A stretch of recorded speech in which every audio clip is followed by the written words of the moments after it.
Yeah. So my name is Blake. I'm the equipment pastor at Grand Parkway. If we've not met before, part of what that means is I oversee things like community groups. And so whenever you're ready to make the move to where you become known and cared for differently, I'm the guy to see about that. All right, Trevor. So he's seen these questions ahead of time. He said, ask me anything. I may regret that. Let's go. Okay. Let's start with, give us a summary. How did you come to faith? Yeah, so I was born and raised Plano, Texas. My parents are West Texas folks that kind of migrated into the city with my dad's job.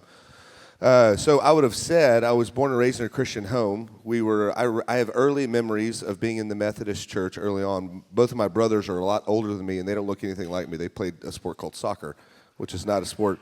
I played goalie for a little bit. Yeah, I see you back there. Now, you had two older brothers. Uh-huh.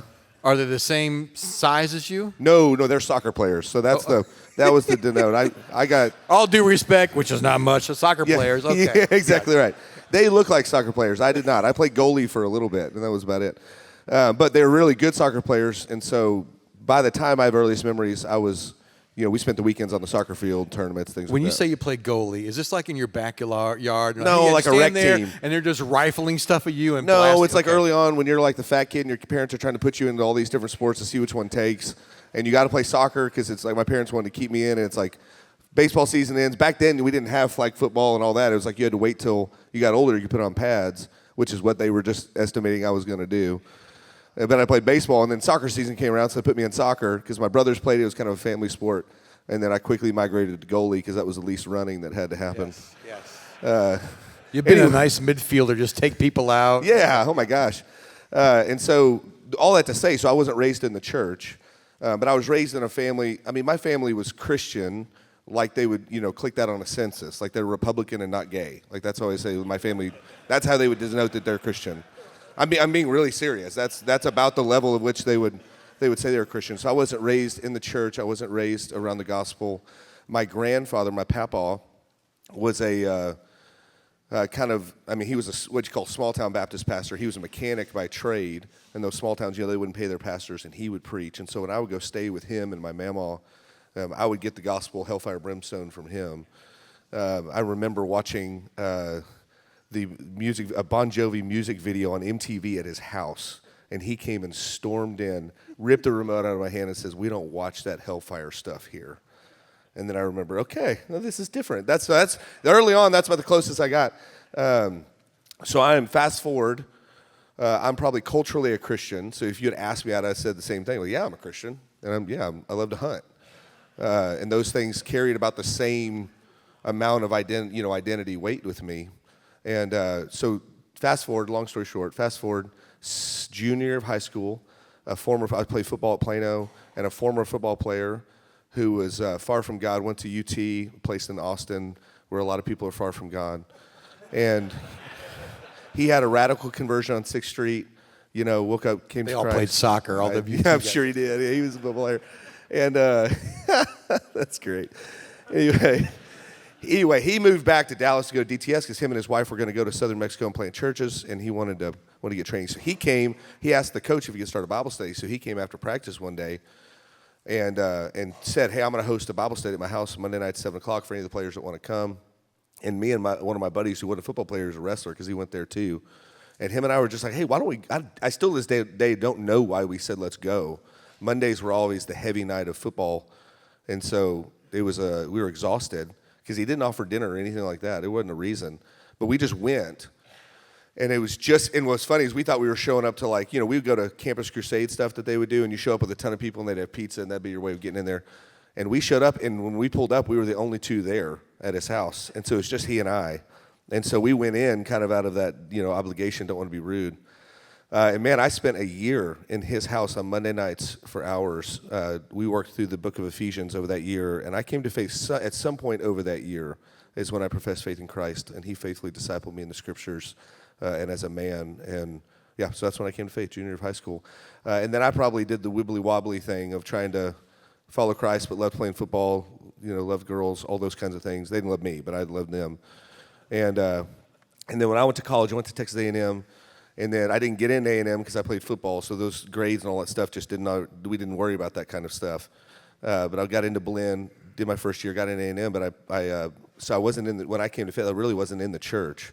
My parents weren't in church, and I visited, I think I counted like 13 different churches throughout high school. I would just go visit. I'd go with a friend that, I had friends that were Catholic and Episcopalian, and I would go and be like, hey, I want to go. I never wanted to go back to Catholic church because they wouldn't let me take communion. I thought that was rude. Same for Episcopalians. They would, they do this part of the service you're not allowed to take part in, and I always thought that's really rude. Like that's not welcoming at all. And then I went to a Bible church, and a guy asked me to sit with him. Another guy that's college minister, they asked me to sit with him. And it's the first time that out of 13 churches, there was only one time that anybody asked me to sit with him, and his name was Josh Jones. He's a pastor in Carolina now. And he asked me, he said, hey, you want to come sit with us? I was sitting by myself. I said, absolutely. And I didn't leave that church. I didn't visit another church. I stayed there. But I joined a Christian fraternity called Brothers Under Christ when I was in college at A&M. And that was my first time to have real Christian community, begin to walk out my faith. Okay. Yeah. Well, let's do a quick lightning round. And so I'm going to give you two options. You just pick one. Okay. A good nap or a good movie? Good movie. A good salad or a good steak? Steak. Drive or navigate? Drive. Be on time or take your time? Be on time. Early is on time. Mountains or the ocean? Mountains. Dog or cat? Dog. It's offensive. That's an offensive question. No shirt or no shoes? Do I have to choose between those? No shoes, maybe. Is that safe? I'm a big boy. I can't say no shirt. Do without or owe a favor? Do without or owe a favor? Yeah. Do without. Audiobook or music? Oh. These days, audiobook. Early morning or late night? No, music. I'm going back. He's going back. He's music. Yeah. Okay. Yeah. Yep. I got to be honest. Good. Early morning or late night? Early morning. Go for a hike or lay in a hammock? Go for a hike. Jordan or LeBron? Say that again? Jordan or LeBron? Jordan, yeah. Okay. Another offensive question. Gosh. Yeah. Oh, my gosh. Did anybody answer that differently? Have you done this with you? They've never been back if they have. Like, they're dead to us. Okay. Yeah, I mean, That's good. I was a fiery chariot or they just fell dead. But You asked that question before they still had to get up and teach another session. That sucks. Lose all credibility. What motivates you as a husband and what motivates you as a father? Oh, man, that's a big question. Where do you feel energy? Where do you feel push? Yeah.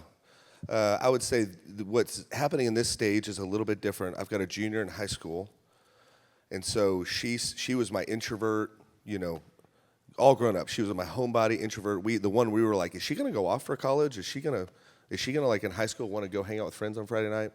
And when she got her driver's license, somehow everything changed, and she's gone. And so I am feeling the preciousness of time. So teach me, O Lord, to number my days that I may gain a heart of wisdom is the resounding song in my head every morning right now. And so what's driving me right now is time. And time is precious, and it is going really fast. And it's going faster than I know how to hold on to it. And so that's that rope that feels like it's sliding out of my hands. And so what's motivating me is how can I grip that rope in all the right and appropriate ways and capture this time. Yeah. What are you afraid of as a husband, or what are you afraid of as a father? Missing it. Okay. Yeah. What's that look like when you feel that stirring in you? What's that like?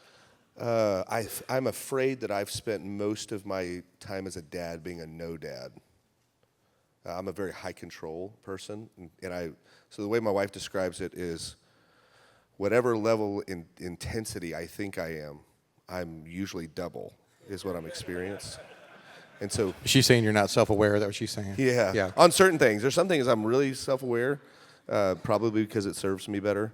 But the intensity piece is a common thing is she will ask me, hey, how intense do you think you are right now on a scale of 1 to 10? And my answer is usually 3 or 4, because that's what I genuinely feel. And that's me like upping it a little bit because I know she's asking the question. And Does her question ramp up your intensity? Like, I'll show you. Well, yeah, because I know what we're doing now. You didn't see nothing and then yet. But then I have to ask her, how are you experiencing me? And she goes, oh, you're at a 9. And the hard, real answer, sorry, I'm not getting you guys over here. I don't have peripheral vision in my left eye, so I have to turn my whole head. But the hard part of the answer to that is I'm like, oh, no, I'm really not a 9. If you want a 9, we can get to a 9. That's That's the deep, dark secret that nobody knows. That I actually am at a 4. And if I go to a 9, I'm going to lose my ministry. Yeah. Your intensity is experienced in your face, in your body, in your volume. Yes. Yeah, so there was this, yes, all those things, not volume of voice. That's kind of part of my self-control. And what's usually my argument, like, she's like, you're yelling at me. I'm like, I'm not yelling. I am not, the volume of my voice We're is just not finally changed. talking. Is it cute? Yes, no, it's like, I'm not yelling. But the whole point is the energy behind your voice is changed, not the volume. No, there was a part early in our marriage, the first 5 years of our marriage, she would say that there was this face that I would make at her. And the face that she would say is, that's the face of you're stupid, what I'm saying to her. And I, for the longest time, would say, I'm not making a face. Like, there's no face happening here, period, whatsoever. Literally not like I would say, I actually don't think you're stupid. That's not what I'm thinking right now. And I'm not making a face. And so one night we were in a bit of a tussle, and we were going over to some friend's house, one of the pastors I work with now, Josh. Him and Natalie's house, we're going there for dinner. And it's one of those where you're in an argument, and you're in the argument on the car to the way to their house, and you're like, this isn't going to resolve before we get there. And then they open the door. I remember Josh opened the door. He goes, oh, are you guys in a fight? And I was like, yeah. I said, yeah, we are. And he said, okay, y'all still want to do this? Like, yeah. I mean, they're safe friends. They're good friends. And so we said, yeah, sure. And we said, can you guys mediate this for us? And he said, yeah. And so I remember I'm standing on, they have like a kitchen bar, I'm standing on one side of it. And somehow all 3 of them ended on the other side and just me there. And I said, go Funny ahead. how you remember that. Yeah. Go ahead. Yeah, I felt very ostracized, not safe. And so they said, go ahead. She explains it, and she gets to the part about the face. And I said something, I was like, I don't make a face. And he looked at her and said, is that the face? And she said, absolutely. You have resting stupid face? Is that Yes, what you're saying? yeah. Okay. Yeah. And so that was one of those moments where I realized, sorry, that's a common one I use to go, we lack plausible deniability for ourselves, and so we always need other people to help interpret our own reality, because we will always interpret it in a way that benefits us or keeps us less accountable. And so this is one of those times where you need community. So that's an example. How did you and your wife meet, and how did you know she was the one? Yeah, so we were both counselors at Laity Lodge Youth Camp outside of Kerrville in the Hill Country here in college. That's where we met. I was actually dating a girl at the time, and I met Rachel as another counselor. That girl was not there. We were kind of dating, not really. And then she was there, and that part matters. But I saw her. She was up doing a skit with another one of my friends, and I saw her, and I was like, oh, no, that's her. I've got this other girl I'm dating, but I'm like, that's her. And so she thankfully wasn't out at camp the first half of the summer. She was coming back the second half, and I was there the whole summer. So I went and broke up with the other girl and came back and was like, I'm going after her. And then she made me work for it for a long time. So, yeah. Yeah. But I just knew. I knew when I saw her and her love for Jesus, her love for people, she was wearing like a Baylor jersey. She didn't go to Baylor. They were doing a skit. She was sitting on a stool with Mel Gomez, one of my other friends, and Ramirez, and I was like, oh my gosh, that's her. And it was it. I was done. Yeah. You, as a can be intense guy, you have a kid playing football, right? What are you like as a spectator? Very quiet. Okay. Yeah, very quiet. I made the mistake, so my son's also a quarterback, which I don't know where he got those genes. But he's a quarterback, which if you know anything about football, that's the most intense position. It's going to receive the most critique and all that from your own fans. I made the mistake last game. We sat down, we got there early, and then all the parents gathered around us. We make it a point not to sit with other parents because if I hear one of our teammates' parents, you want to fight them? Well, they just might experience intensity, And I'm also a pastor in a town. I disciple one of the coaches. I'm a chaplain there. The police department, fire department's right there, and so you're just known. And so it can feel. Actually, that's the part that can feel really suffocating. I actually don't feel like I get to be a dad at football games because it's the intersection of a lot of my worlds, and so I feel like I just have to be self-controlled and quiet. My wife, on the other hand, does not feel that same way. She's a very, very vocal person, and so most of the game I'm trying to tell her, shh, no, you can't. You cannot go talk to him. No, you can't. No, sit down. Sit down. That's most of what I do. How's your marriage these days? Man, we are in a very sweet season, and sweet seasons when you haven't had them. we're both, probably the hardest thing we had, in fact, we got in a fight about this we had a date night on Thursday night before coming here. And I was like, this always happens. If I'm going to go speak somewhere, we get in a fight the night before. And it was over, like, how we're spending our time. And that feeling I talked about, the rope slipping. We both feel that the same way. She is a more emotional person, more emotionally attuned person. And so she feels that more attunely as guilt. And so where I will feel it as I will take that and I'll go, I'll look to the solution. What do we need to do more to create time? And she will first experience the guilt of not capturing the time or not doing it right, or that we're going to miss it, And so we'll both sometimes come at that in different ways, and I won't have a lot of patience for sitting in the guilt. I want to get to the solution because the time's going away, so let's not waste time talking about it. Let's just do it. And so that was our fight. I didn't make space for her guilt and her emotions, which I was wrong. But I would say, by and large, man, she runs a ministry in the city. She's doing what God created her to do.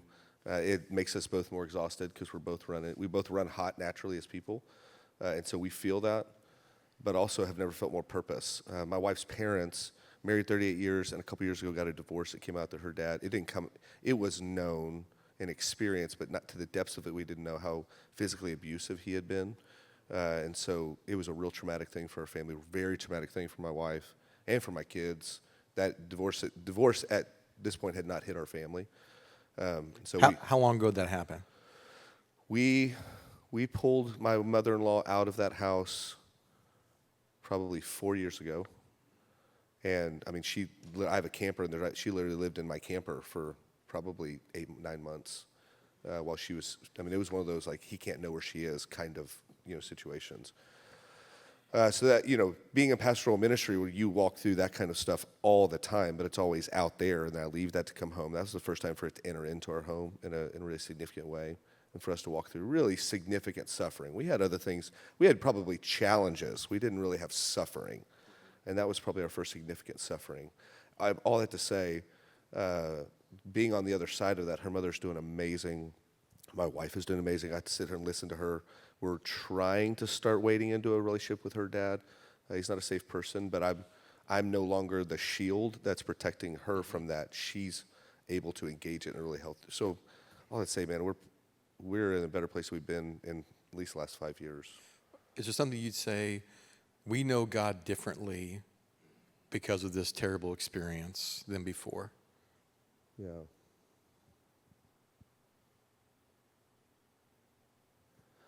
Yeah, I think there's a difference every time you have a truth that you use constantly in ministry to help encourage other people in their stuff, and then you have to cash that in for yourself and realize it's true.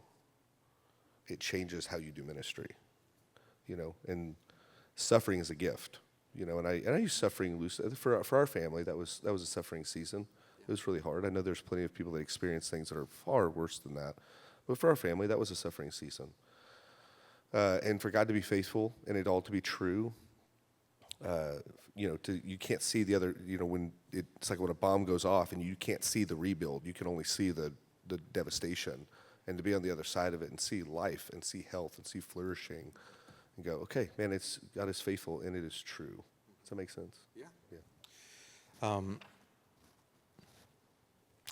These days, with some of the things you describe, how would you say, how's your soul? How's Trevor? Yeah. And we're not begging for pity. We're just want to. Yeah. How are you? I would say there's probably two sides of me. There's the pissed off side, and there's the really grateful side. And maybe you experience some of this even in teaching. There are a lot of things that are really frustrating for me of doing ministry in the United States. They make it really hard. I actually didn't. The role I stepped into, and this is a long way of getting there, just to give you context for it. The role I'm in, I've been in now for about 8 years. Before that, I was our campus pastor at our main location.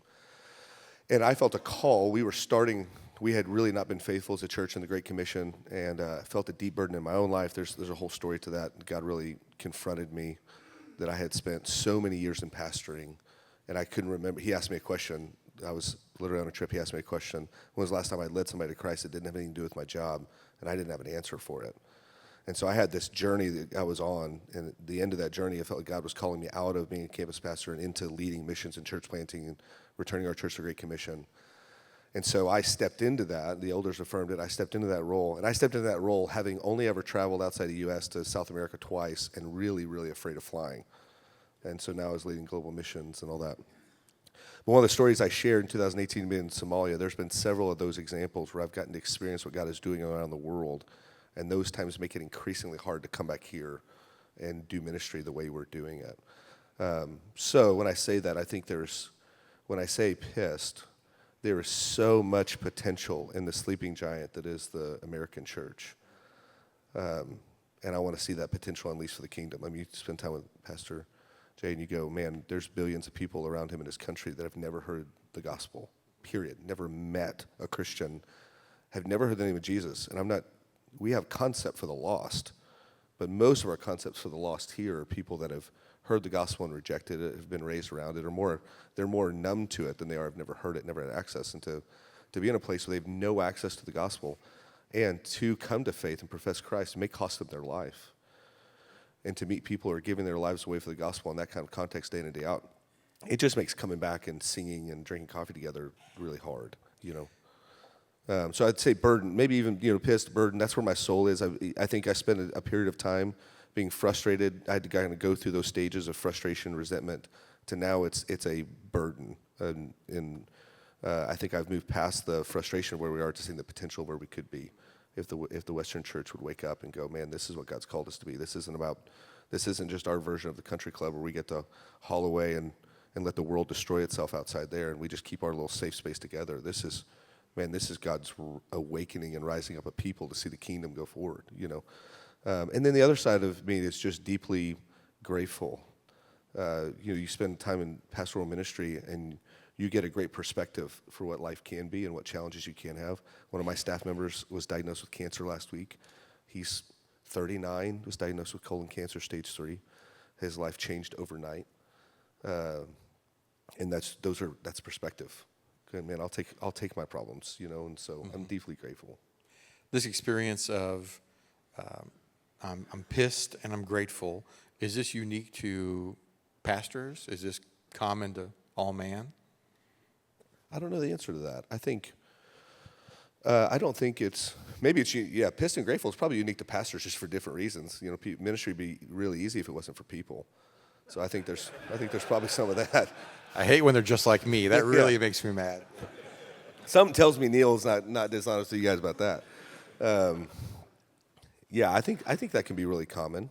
I feel grateful to be in a place where the things that I'm burdened for, I'm not the lone voice. I think that's what's kept me at the place I'm at for so long is, man, I'm not the one having to go back and go, hey, you guys don't care about this, you need to care about this. I'm going back in a place going, yes, we all care about this. How do we see God do this, And so I feel shield to shield with the guys I'm running with. I'm really grateful for.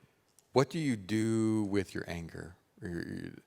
What's your theology of anger? What do you do with this inside you? Yeah. So it's a common language we use. So we've got our staff elders. We have our elders. We have like 11 elders. 5 of us are staff. We have 6 that are lay. We always keep a +1 majority of our lay elders. And our staff elders, a lot of language. We've done a lot of deep kind of intentional work together. And a lot of the language that we use is how do we make room for our anger? And that anger, when we talk about that righteous anger, that conviction, that's saying I am angry about this. There are things we should be angry about. Absolutely. You should be angry about the marriage your mother-in-law is in. You should be angry. Yes. Absolutely. And so I think that's a lot of what we've said is men are not allowed to be angry. Leaders are not allowed to be angry. And I don't want to have, so the reason we talk about making room for my anger, meaning I need to be able to get this out without packaging in a way that's going to make you feel comfortable or unoffended. I just need to be able to get my anger out. And then you can help me shape what this needs to be and how we need to move forward. And so I think a good theology, a good understanding of righteous anger is what we've tried to create room for us to be able to be leaders, not get squelched, not get frustrated or muted. Does that make sense? Yeah, I think there's this book that says, be angry and do not sin. Yeah, that's right. I think that's what you're describing. Mm-hmm. What's your theology of money? I already know you hate America and you don't want to be here. Yeah. Man, I'm glad God hasn't given me a lot of it because I probably wouldn't steward it very well. That's not my strength. As soon as I was in football, I was in pre-cal, and I remember I was passing, and then when football season ended, somehow I started failing math. So that's not my strength. But, man, it's stewardship. It's not ours. It's not ours. My wife and I were having this conversation the other day. We both lead nonprofits. She leads a nonprofit. She raises money, and so we're constantly in the space of recognizing we believe God has put this vision to do that's going to take these resources to do that. And God has given these resources to his people in order to advance the kingdom. And so that's our deepest burden is this is not our money. It is God's resources. And I do believe, man, Titus, he who does not provide for the needs of his own household is denied the faith and is worse than an unbeliever. So I do absolutely believe in providing for the needs of our home. That is God's call in my life. That's my primary church, is to provide the needs for my home. But it is not to create. It is also to shepherd my family that wants don't become needs and get justified as provision. And so that is pushing and stewardship, and that, man, these are God's resources for God's kingdom. I got to sit with a guy the other day. You wouldn't know it. He's multi-millionaire, very wealthy man. And I asked him, I said, I asked him the same question. He's so generous. And so I just wanted to learn from him, like, what's your theology of money? He said, it's real simple. God gives money to the good guys to fight the bad guys. And that's what it's for. And so I said, I want us not to miss this. Yeah, God gives money to the good guys to fight the bad guys. And that's why. And that's why I write checks, and that's why I give it out, and that's why it's go. And so if I'm spending on me personally in such a way that I don't have money to fight the bad guys, then I'm missing it. And I said, that's it. I don't know I need to wrap some scripture around that. I believe it's in there, but that nailed it right in the center of it, and I believe it. What blesses you? What happens, or where you go, ooh, God must love me. Adventure, yeah. Okay. Yeah, adventure blesses me.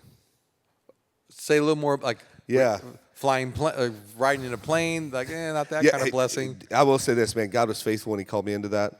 I was flying over Baghdad, Iraq in a Emirates airplane. You know, they have those cameras where you can see in front, you can see below. Well, I had a real extreme fear of flying, like the kind where I'm going to need like 2 Benadryl and a glass of wine kind of thing to make it through this. In fact, one flight, Michael Bleeker's our worship leader, we're flying to the UK, and I had such plane anxiety that he got the stewardess to come bring me wings just to mock me of my plane anxiety. Because he thought shame would get me to quit acting like an idiot. Yeah. And if not, it'll be a good time for him at least. So that's the level at which my anxiety was known. And God freed me. I was flying over Baghdad, and I just had this moment with the Lord where the Lord freed me from it. And I literally have never, I was like, God, if you're going to call me into this is my first trip over as a global missions pastor. And I said, God, if I'm going to do this, I can't do this and have this anxiety. And I was 8 hours into the flight at that point. And God freed me right there. And I've never had a tense moment on a plane since. Even flying out here. It was crazy flying out here yesterday. Not a tense moment. What was your original question? What blesses you? Said adventure. Yeah, adventure, yeah. You've been at the same church for 18 years. Uh-huh. Someone in the adventure, I would think, they're moving around every 2 or 3 years. Help us understand this. Yeah. I have tried to leave the church multiple times, and God hasn't let me. Yeah, okay. Not because anything wrong that with the makes village. sense to us. Yeah, but some of it's my own journey, and that my restlessness and never allowing myself to belong somewhere. So I always need exit strategy. So when I really get that identity piece I was talking about yesterday, a core piece to my identity is being loved and belonging. And so when I allow myself to be loved by God, I allow myself to belong. When I can belong, I can remain. And so that's part of my own inner journey of learning to belong. And so that it's been a great joy of the Lord to do that. But so, like, for example, I had my 15-year anniversary at the church, and they got me a bear hunt because they knew I love adventure. So I got to go kill a bear last September. That was amazing. Yeah. When you want to bless someone, do you typically want to bless them with adventure? No, I'm high hospitality, high service, and so. You make a good charcuterie board? No, I don't. Oh, okay. No, all right. I make good food. I can grill and smoke with the best of them. Man, I like to create environments. I like to create environments where people feel seen and where they feel loved and are safe. Protector is kind of part of my core identity, and so creating environments where people feel loved, protected, safe. That's one of my favorite things to do. Yeah. This might feel unusual, what's the most common praise of Trevor, and what's the most common criticism? Oh, that's easier to get to. Probably the most common praise is I generally create movement. And so common thing our elders always say, if you want something to get moving, give it to Trevor. And so that's probably the most common praise. Because I have a bias towards action, and I want to see movement. And so that's the gold side of it too. The shadow side of that is a bulldozer. And so probably my most common critique is, hey, you move fast without seeing people. So one guy, he was a guy that did our staff health, and he was doing an evaluation of me. And he said, it's very difficult to be intimate with a fast-moving object. And he said, so you got to understand, the faster you're moving, you can't connect with people. And when you don't connect with people, people feel used by you. And so that's the thing I always have to be conscious of. Does that make sense? When did you know that ministry is what God had for you? Maybe tell us, how did you experience a call? Yeah. So I went to Texas A&M because they had two things, a rugby team and a fire school. So I went to play rugby, and then I wanted to be a fireman. So that's why when I left, my dad was law enforcement, and that's kind of the background I came from. Sophomore year of college, summer of sophomore year is when God called me into ministry, and it was just real simple. I was out doing ministry at that youth camp, and I was doing a lot of ministry with the other counselors more so than the kids. I was drawn more to the kind of peer and college age than I was doing youth ministry. I really just didn't have the stamina or energy to do youth ministry very well. But I was literally processing this, and I said out loud to my mentor then, who was the men's director, I said, I just cannot imagine myself doing anything else. And he said, that's when you know you're called. Is when you cannot visualize doing anything else but this. So you didn't go to a firehouse. You didn't. No. Never rescued a cat. I had an application in Teeks. I canceled that, and then started pursuing call to ministry. When there's a really hard week or month, you go, man, I could still be a firefighter. I'm a chaplain of the fire department, and so I get to spend, which selfishly I get to spend a lot of time with them, and so I get to be on a lot of those calls with those guys and see the stuff that they have to step into, them in the police department. So I still get a little taste of it. Okay. What are your spiritual gifts, and how do people experience those in you? Yeah, I would say primary spiritual gift is leadership. The second one I'm embracing, I have, is evangelism, and it's been the one that's me repenting and saying, no, God, you've gifted me in this. I need to walk in this. I need to quit saying I'm bad at it so I don't have to do it. It's actually what you've gifted me to do. And I would say the way people primarily experience that, man, when I'm walking in the Spirit, that desire to create movement looks like gathering and empowering people to work together to advance the kingdom. That's what that looks like. When it's in the flesh, it's like, let's move this ball forward at whatever cost. Self-starting, all that go. Mm-hmm. But when it's operating in my gifting, it's gathering people and empowering them to use their gifts to advance the kingdom together. Okay. Let's assume that we've not read the Bible, we've not read Galatians or Romans. We don't. This whole walk in the Spirit versus walk in the flesh. Give us 1 minute, guys. This is what this means. This is what this is. Yeah. So I can use an example like that with just leadership. Going, man, I believe God has gifted all of us. 1 Corinthians says that spiritual gifts are manifestations of the Spirit for the building up of the body, for advancing the kingdom. And so I can be a really, really strong leader that doesn't have anything to do with the kingdom, that can build a strong company, that can make a ton of money. There's a lot of, and those aren't negative things. Those are really good and beautiful things. Those are outworkings of how God has created me, that kind of leadership, apostolic, take new ground kind of leader, the guy God's made me to be, that can manifest. But in the kingdom, walking in the Spirit, it could also mean building a really successful company, but it's understanding what has God gifted me in the Spirit to do that for, and that's aligning with God and partnering with God, advancing His kingdom. So it may not mean I'm planting a church, it may mean I'm starting this company, but I'm starting a company that's intended to gather resources to change the world. Does that make sense? Yeah. What's the last good fight you had? Now, this could be with your wife, kids, other staff members, the poor cashier at Chick-fil-A. I mean, when's the last time you had a good fight? Righteous fight or not? We were interested in all fights. Yes. Okay, it's great. Yes, all your intensity. We want all of it. Yeah, we were at an elder retreat. We're trying to purchase this property near our church, kind of in a rougher part of town, specifically because we want to start an after-school ministry targeting young boys. We want to see fatherlessness end among young boys in our area. I don't know if you know this, but the prison system determines the amount of beds that it will need in the next 3 years. They do it in 3-year segments. The amount of beds that they will need by the third grade reading level. So whatever the third grade reading level is, that means percentage of students that do not meet grade level of reading in third grade, that number, whatever that is used to calculate the number of beds that the prison system is going to need. And so we've just said, that's not okay. So we can't believe that Jesus wants to see renewal in our community and live. That's the indifference. We cannot believe that that's okay. How do we change that? So all that's kind of fueling this. We have this land that we're getting. We're buying this land from a church that died, and it's left to these two guys that are trustees and it's brokers, got a cell tower on it. They were super shady in ways that there's no accountability. and they were unethical, illegal in their dealings with us. And we were trying to get this land, and so I'm sitting with the elders, and I literally said, and I'm explaining what we need to do, and one of them goes, "It sounds like you need to go pick a fight." And I said, "Yeah, I'm going to go pick a fight." So reporting them to the IRS, reporting them to the ECFA, writing a letter of rebuke to these elders, and demanding that they withdraw their claim from the property. And so lost the fight, but man, it felt like a good Jesus fight to go pick. What do you mean you lost the fight? What is that? We lost the fight in that, man, they kept the property. We didn't buy it from them because we couldn't, in good conscience, give any money or partner in any way with people that were claiming to be Christians and walking in such an unethical way. But we were fighting on behalf of those boys. You know, it was, man, and what's amazing is a week later, we withdraw from that. A week later, there's a family not half a mile from this property that has a bigger property that offered to give us 50% off of their property. It's literally, this was 2 acres with a church on it. This is 4.5 acres with a house on it. And they were giving us this property for half the cost that we were going to spend on this other property because they believed in it and wanted to partner with us. And so we just felt like, man, God just looked at that and blessed it. Yeah. You know.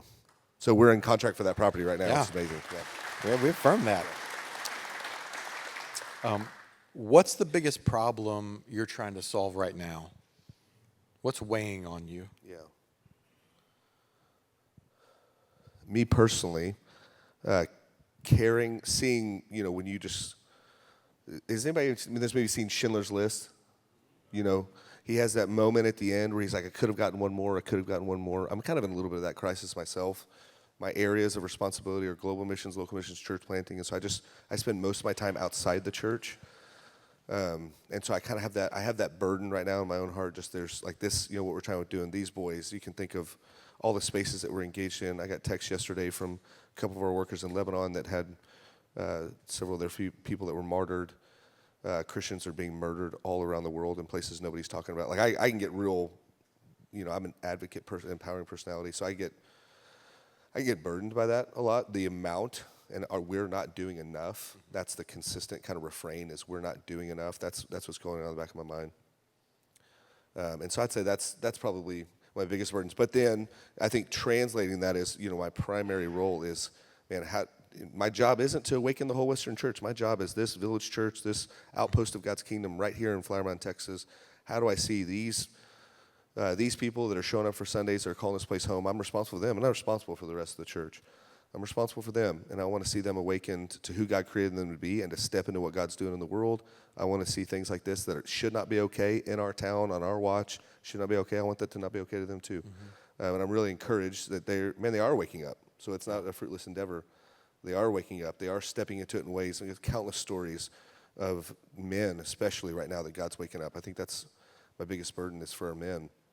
But God is waking men up. I mean, this hour that's happening, God is waking men up in really powerful ways, and then I'm really excited about that. When you say, I want to give you a picture in our mind. What's an example of a guy waking up? Yeah. So this property we have, there's a guy that I've walked with that has battled a porn addiction. It's just wreaked havoc on his marriage, and he's been fighting for doing that, but it's just been complacent in the faith. We're buying this property. Well, he's a developer, and he said, man, if I can use what I do to help this, I want to step into that. And so he has. So I got to sit in a room with him where the city is trying to push back on us. And I would have had any tool to pull from to argue with the city. And he literally stepped in because he knows all the language and said, he just fought him in a really beautiful way, cleared the path for a project to happen that is literally going to change the lives of all these kids. And watch him walk out and go, I did not know that those two worlds could be one world. And then to watch that trickle down to freedom in a porn addiction because he realized, like, my worlds have been what men do. We segment our world. We compartmentalize them. And him to go, man, God created me for this. I don't have to go to work and then try and figure out how to be a Christian. Like, all this is together. I'm a kingdom man. And begin to leading that out. And literally to go, I sat with his wife a couple weeks ago, and it's hard, but walking in freedom and believing for greater freedom. And that freedom came. He's been through our recovery ministry. He's read the books. They've been in counseling. That freedom came when he felt used by God. Yeah. That's when that freedom started to come. Yeah. Like, because the fight was in him, but the fight needed to be awakened. And, you know, sitting in confession was not awakening the fight. Being used by God awakened the fight. And then he realized, I have fight for more than just that. Does that make sense? Yeah. got 2 more questions left here. What are some of your favorite sins, and then how do you self-medicate? Oh, gosh. That feels like a dangerous question. I mean, you said you would answer everything, so. I mean, my favorite sin is lust, and I self-medicate it with my wife.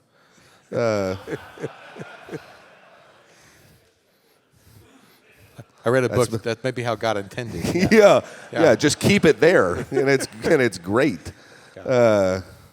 Man, that's a great question.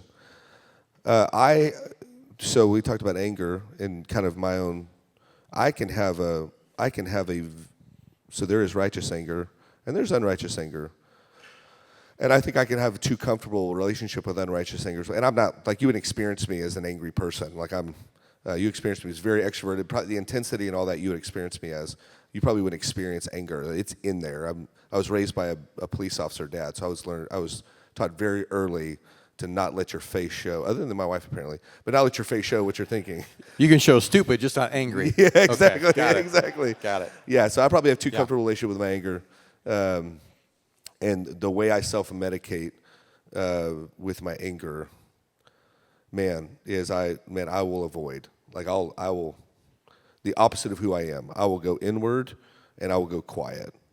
And then in when I'm going inward and quiet, I am figuring out a way to manipulate this towards whatever I want it to be. Like it's like I'm figuring you out or this situation out. I'm not external with it. I'm not in the spirit. I'm not trying to understand what this is. Asking the Lord, I'm going inward, going, how do I solve this problem? How do I figure this out? That's the polished version of control. Yeah. The very self-serving, fleshy version of control. Yeah. If you could speak to these men about anything for a minute or two that you're not covering this weekend, what would you want to say to them? Man, I can't not say what I've already said a couple of times because it's just what the Lord's put on my heart. And I think this stems to a lot of things, that the truest thing about you is not the hardest thing about you. And I'm just saying that because when I was praying for this weekend and going, Lord, what do these men need to hear? I don't know all the stories. I don't know. I imagine statistically in a room like this, there is a number of addictions that are not being confessed. There's a number of marital struggles that nobody knows about. There are challenges you're facing that you're bearing all alone. And the reason you're not walking in freedom largely has to do because those challenges have become your identity and your understanding of how to engage that challenges. I've got to handle it on my own. And to believe the lie that you are to bear this up on your own, that this is as a man, this is what it takes, this is how I endure, this is what I absorb, this is what I do, whatever it is. And to believe that the hardest things about you, whatever you're struggling with, you've suffered through, you've failed in, whatever it is, those are not the truest things about you. They're not, and we just don't test it. We don't test it because we hide it in, because at the end of the day, we're really afraid that answer may not be the answer. When I share this thing, it could upset this person. It could wreck my life. It could get uncomfortable for a little while. And I'm not believing, what I said earlier, not believing on the other side. All we see is when the bomb goes off, we don't see the rebuild. We don't see what it can be. We don't see the beauty of what it is. I was talking with a brother in the back room, and he was, earlier before the last session, or after the last session, he was talking about walking out of addiction and going, man, it was really hard, but I wouldn't trade the really hard for what I would never trade going through the really hard for what I have now. And that's true. That's just true.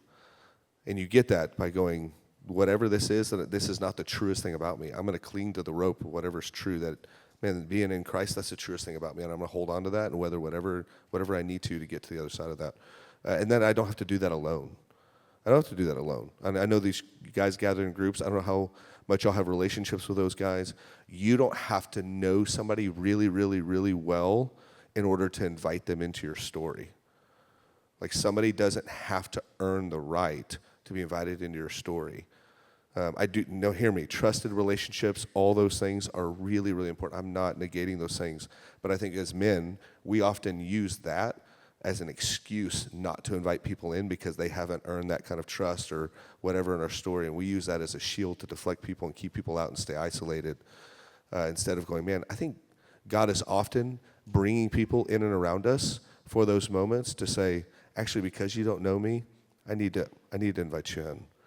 I need that lifeline. I need that help. And God is doing that more often than we think, and recognize that he's actually putting people around us, men around us, to be those lifelines so that we can call out and go, hey, I need to bring this out. I need somebody to know about this and help me fight this. Anyway, does that make sense? So the truest thing about us isn't whatever this worst thing is. Yeah. It's if someone's a believer, it's they're a beloved son of the Father. If almost like 200 men were to walk in that with intensity, what would be the result?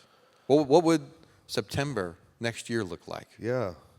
I think if 200 men started walking in their identity in Christ, who I am as a beloved son, I think first and foremost there'd be some confession. I think there'd be some things brought out into the light, and I think it'd probably be probably a pastorally intense couple of months. And I think there would also be a lot of freedom. There'd be a lot of healing. There'd be a lot of redemption. There would be restored marriages. There'd be flourishing children. I think there would be less oppression in our community.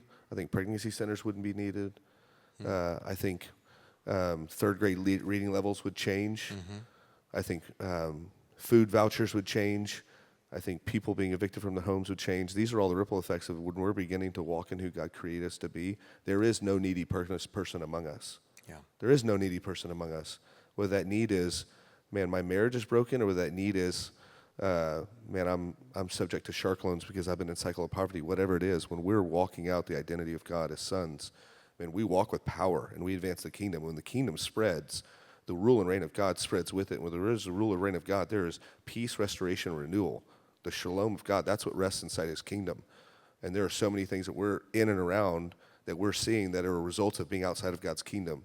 And as we begin to walk, starting with the kingdom in our own hearts, that there's peace, the rule and reign of God in us. There's peace, there's freedom, there's light, there's joy, there's hope, there's renewal and restoration. And then we begin to walk that kingdom out. We begin to see that kingdom expand. And inside God's kingdom are the fruits of God's kingdom. Amen? Yeah. If someone has something they know, this is in the darkness, I need to get this out in the light, when's the best time to do that? Should they wait till after the holidays? We got hunting season coming up. I don't want to mess that up. Yeah. Man, I'd say the longer you stay in it, the more you get acquainted with the darkness. Yeah. And I'd say getting comfortable in the darkness is a very dangerous thing for your soul. Yeah. And so I would say now. Okay. Now. That's a good place to end. Thank you, Trevor. Yeah, absolutely. Yes, thank you. Yes, give me a clap.